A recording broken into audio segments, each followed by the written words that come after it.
E depois já uns diziam, oh, isso agora qualquer um é cantor. É visto o irmão deste.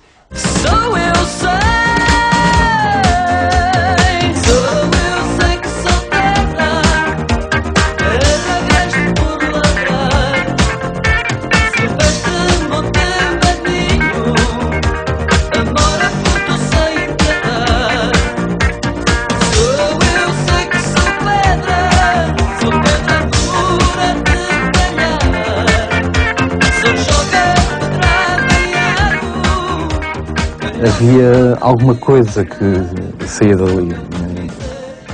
Não queria dizer uma aura, porque parece um bocado religioso demais, mas nesse sentido. Havia alguma luz que era emitida por ele. Não era uma maneira de ser fácil. Era um homem muito exigente, era um homem muito teimoso.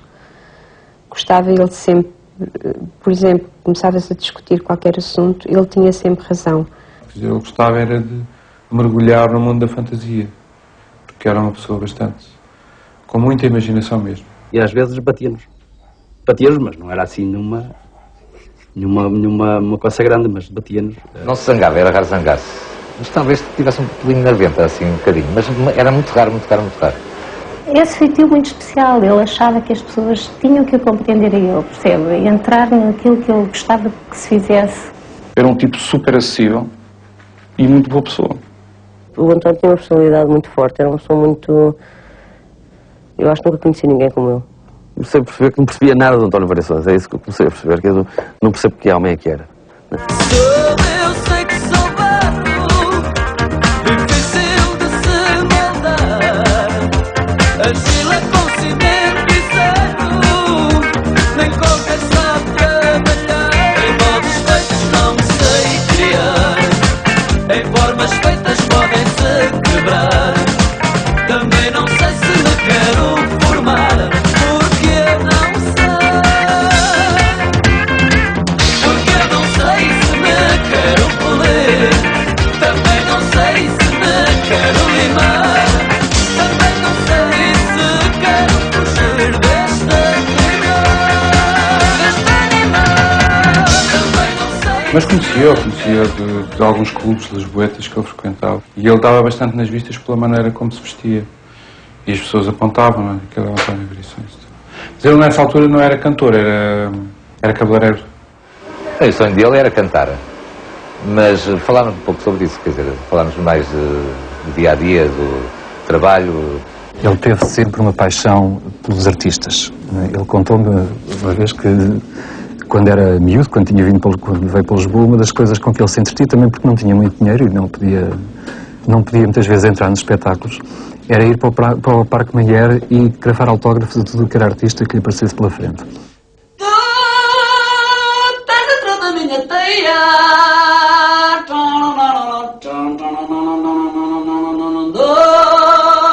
onde não podes fugir, não. Onde não podes fugir, não. Tinha havido um episódio ainda mais incrível, que foi o seguinte: o Corpo Diplomático, o grupo, decidiu abrir audições para um vocalista. Entre os 9 concorrentes, 7 homens e 2 mulheres, apareceu o António Variações. E nós, que não o conhecíamos como cantor, porque ele não era conhecido como cantor precisamente, apareceu e chumbou, não ficou apurado. Alguns, no princípio dos anos 80, entrou pela redação do jornal onde eu trabalhava na altura, que era o 7, que já não existe, e que perguntou onde é que era a secção de anúncios, porque queria pôr um anúncio. Era o António Variações. Eu lembrei-me da figura porque tinha um visual e uma imagem fora do comum em relação às pessoas que habitualmente põem anúncios nos jornais, e ele queria pôr um anúncio a pedir músicos para uma orquestra. Ele chamava-lhe mesmo uma orquestra, que se chamaria António e Variações. Ele tinha um grupo que se chamava António e Variações. E depois gostou do nome e achou que ficaria bem se fosse ele próprio, António, em vez de e Variações, António Variações. Vivo na certeza de te ver descer, vivo na certeza de te ver aparecer, vivo na certeza de te ver aparecer. Eu acho que ele, a princípio, era para gravar voz, para cantar outras coisas. Eu, nessa altura, evidentemente que não contratei logo, porque, tal como agora, considero que uma das coisas mais importantes para um início de carreira, para a publicação e divulgação de um disco, é o repertório. E nessa altura ele não tinha repertório. A primeira vez que ouço falar no António, nós temos cá um artista que aquilo pode ser um artista folclórico, pode ser um novo Frei Hermano, mas pode ser uma coisa completamente diferente. É assim um bocadinho difícil de classificar, a primeira imagem. O que me pareceu mais adequado naquela altura, para as características vocais dele, era um repertório talvez parafolclórico, não o folclore como tal, aquele autêntico, mas aquele paralelo que é o chamado parafolclórico, que resulta de um trabalho de busca de alguns compositores ou de características próprias que compõem esse tipo de trabalho. Fomos para estúdio, o António gravou, mas ambos ficámos decepcionados com o resultado, porque ambos sabíamos que não era bem aquilo.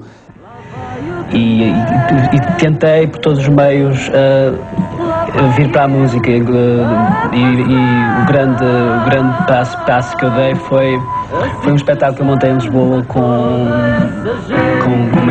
uma parte cénica, com muito teatro à mistura e música, e foi a partir daí realmente, é chegar a uma altura e não poder esperar mais porque o tempo passa e as coisas não acontecem, e eu cheguei a essa altura e tive mesmo que me decidir a fazer qualquer coisa.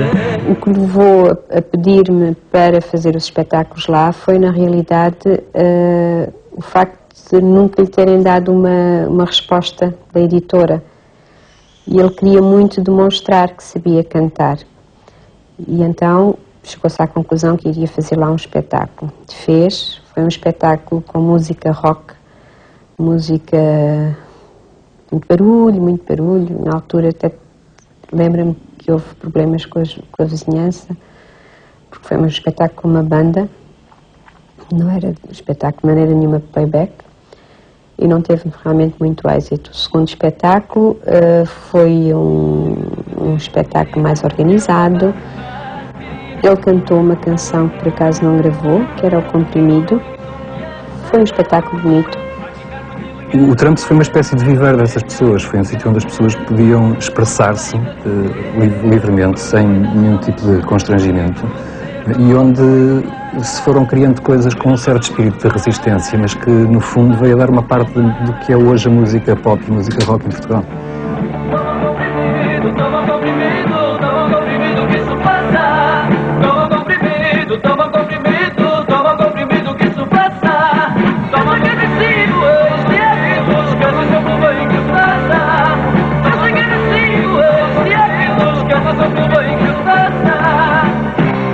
Uma vez estava-me a cortar o cabelo e encostou a boca ao meu ouvido e disse-me assim: sabe uma coisa, eu também canto. Não é assim, provavelmente uma situação de grande espanto, toda a gente canta, até na banheira. Mas sabem que eu também escrevo as canções que canto. E eu gostava muito de saber se o Sr. Júlio Isidro gostava de as ouvir. De imediato. Escura da drogaria, e tens a cura para mais um dia.